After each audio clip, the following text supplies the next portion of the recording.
Once upon a time, in a bright, leafy forest, there lived a friendly giant named Gus. Gus loved children and always looked forward to their visits. One sunny day, little Lucy and her friend Max came running up the hill. "Hi, Gus." Lucy waved excitedly. "Hello, little adventurers," boomed Gus in a cheerful voice. "Where shall we go today?" asked Max, bouncing on his toes. "I know just the place," said Gus, bending down to their level. "Have you ever seen the Rainbow Lake?" he asked with a wink. Lucy and Max shook their heads. "Where is it?" they chorused. "It's deep in the forest." "Hop on my shoulders, and I'll take you there," offered Gus. Gus the giant had lived in the forest for many years. He was known for his kindness and loved telling stories. Every corner of the forest was his playground, and he loved sharing it with his little friends.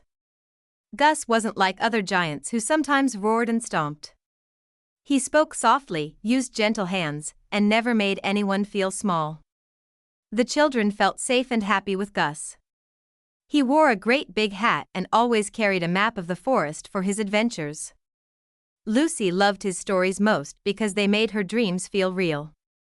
As Gus walked, he pointed out tall trees and chirping birds. "See those birds?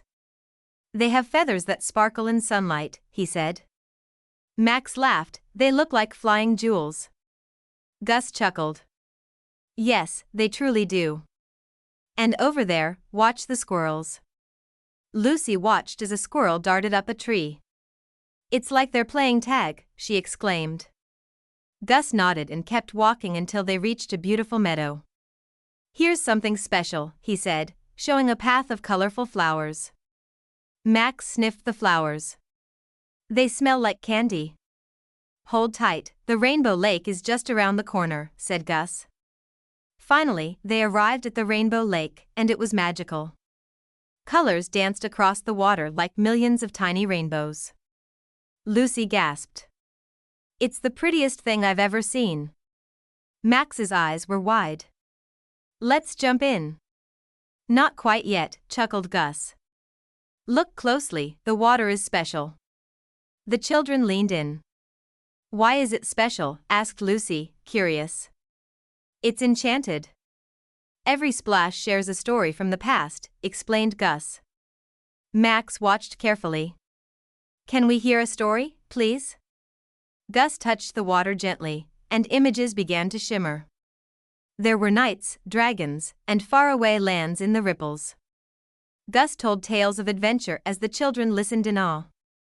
"Those stories are amazing," Lucy whispered, eyes shining. Max nodded. "Can we come back and hear more?" "Of course," smiled Gus. "The forest is full of wonders." As the sun began to set, Gus carried them back home. "Thank you for taking us on an adventure," said Lucy. Max grinned. "You're the best giant ever." Gus felt his heart warm. "It's my pleasure, little ones. Remember, the forest and I are always here for you," he said. The children waved goodbye and promised to visit again soon. Walking away, Lucy and Max dreamed of new adventures with Gus. The end.